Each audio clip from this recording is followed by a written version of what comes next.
Hi guys, ওই দেখো একটা শুকনা ডাল। ওই জায়গায় অনেকগুলো পাখি ছিল কিন্তু উইরা গেছে, এখনো বইসা রয়েছে।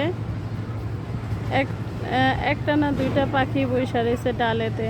কথাই আছে, মরা গাছে ফুল ফোটায় একমাত্র আল্লাহ পাক। তাই তেমনই মরা গাছের যন্ত্রণা সেটা শুধু যে গাছ মইরা যায় সেই জানে। যাই হোক, এই দেখো বিকালবেলা ছাদে বসে সবাই গল্প করতে আছে, কেউ আড্ডা দিতে আছে, কেউ গল্প করতে আছে, কেউ কাজ করতে আছে। এই তো জীবন। জীবনটা আসলেই অদ্ভুত। এই জায়গায় জামা কাপড় মেলেন না। এই জায়গা দিয়ে ওই তো রাস্তা দেখা যাচ্ছে। ওই যে একটা বড় বড় বিল্ডিং, ওই দেখো আকাশ। শেষ বিকেলের আকাশটা দেখতে এত সুন্দর আকাশটা। ওই দেখো একটা চাঁদও দেখা যাচ্ছে। চাঁদ দেখেছো? চাঁদ মামা, এই যে দেখো চাঁদ। চাঁদ আর চাঁদ।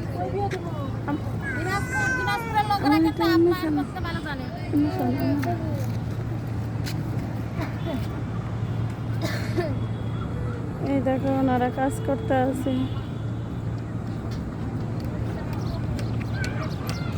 আসলে মানুষের জীবন অনেক কঠিন, যেটা বাস্তবে না দেখলে হয়তো বিশ্বাস করতাম না। আমরা তো বিল্ডিংয়ের মাঝে বৈশা বৈশা মানুষের কষ্টটা উপভোগ করতে পারি না, কিন্তু যতটুকু উপভোগ করি অনেক কষ্ট লাগে যে আমার যদি অনেক টাকা পয়সা থাকতো তাহলে গরিব দুঃখী যারা আছে তাদের সহায়তা করতাম, কিন্তু ওইটা তো আর হবে না। যারা আমি তো আর কখনোই বড়লোক হব না। যা আছি আলহামদুলিল্লাহ।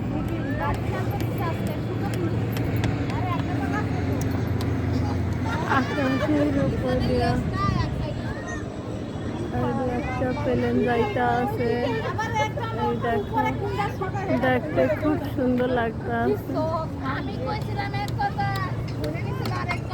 আস্তে আস্তে প্লেনটা আকাশের ভিতরে হারিয়ে যাচ্ছে। প্লেন দেখলে মনে পড়ে ছোটবেলার কথাগুলো। প্লেনের পিছে পিছে দৌড়াইতাম আর বলতাম নিয়ে যাও নিয়ে যাও, কখনোই আর নিয়ে যাবে না। ওটা দূর থেকেই দেখবো, কিন্তু ধার থেকে আর দেখা হবে না। সবাই ভাগ্যে তো আর সব জিনিস হয় না। এই দেখো মেঘ, আকাশটা কত সুন্দর লাগে।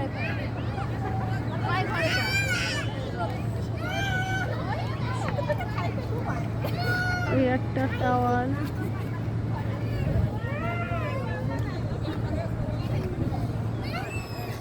আস্তে